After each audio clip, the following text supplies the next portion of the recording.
Simba, তুই কেমন আছো? আমি তো ভালো নাই, আমার অ্যানাল গ্ল্যান্ড ইনফেকশন হয়ে গেছে, আমাকে রেগুলার গোসল দেয় নাই।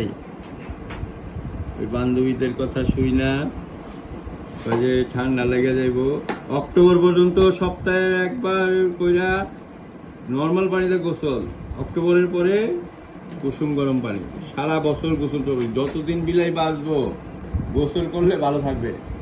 যখনই নিয়মের অনিয়ম করবেন, যেগুলো করছে সবই ক্যাট ফুড খাওয়াইছে, ঠিক আছে? ক্যাট ফুড খাওয়াইলে রোগ প্রতিরোধ ক্ষমতা কমে যায়। কারণ কি, ন্যাচারাল খাবার খাওয়াইলে ন্যাচারাল খাওয়া কি খাবো বলেন তো ভাই? কিচ্ছু এই জন্যই তো খাই না। বলছি আপনার নিজের আর কি টেস্ট করেন।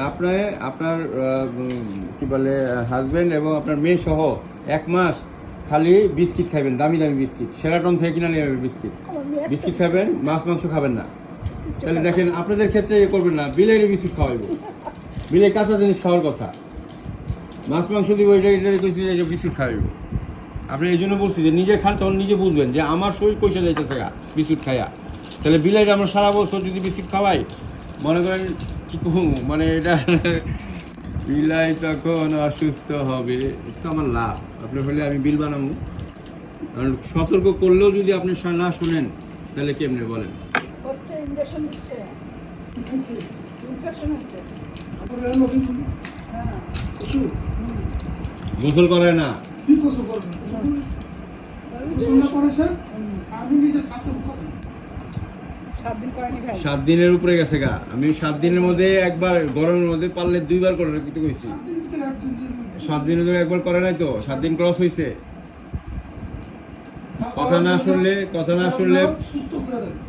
হয়তো সুস্থ তো করে দেবো, কিন্তু কথা না শুনলে তো এরকম ঘুরে ঘুরে আইতেই ও হবে। নিয়ে যায়, ও 7 দিন ধরে সুন্দর করে শুকায় নিয়ে চলে আসে। ও নিয়ে যায় বুঝছি, কিন্তু না, যখন নিয়মের বাইরে হবে এইটা তখনই। কাটা যায় না ভাই? কোনগুলো? এই যে এগুলো কাটবেন কেন? বিড়ালের ভ্রুই তো সৌন্দর্য, এই যে এগুলা খুব বড় হয়ে যাচ্ছে না? এগুলো কাটলে অসুস্থ হয়ে যায়, এগুলো আচ্ছা কাটেন না। ভাই, এগুলা এরকম বাড়তেছে কি লেগে কাটাই? এগুলো বাড়ে, এগুলো দেখতেই তো সুন্দর। এগুলো তো গাড়ের কাছে এগুলা। এগুলো তো সিংহের মতো, এটাই তো শুধু সৌন্দর্য। দেশি বিলাই আর এটার মধ্যে পার্থক্য তো এই, ওই যে দেখেন দেশি বিলাই, কিন্তু দেশি বিলাইয়ের মধ্যে একটা সৌন্দর্য আছে, বুঝছেন? এটার মধ্যে একটা সৌন্দর্য আছে। ওটা এক ধরনের সৌন্দর্য, এটা এক ধরনের সৌন্দর্য। বাবারে এ আগে এসে শেষ করে নিতে বলে, তাহলে কই বার তো আগে? তাহলে তুমি তখন কই লাগে না কেন যে? আরে বুঝছি, তখন কইটা, তাহলে আপনি আগে আসছেন কেন? আমার ভাই আছে, গাড়িটা লাগবে স্টেশনে ও, যাবে। ওরা তো এটা তো ঠিক না। আর তোমরা তো আওয়াজ দিবা যে আমরা আগে আইছি।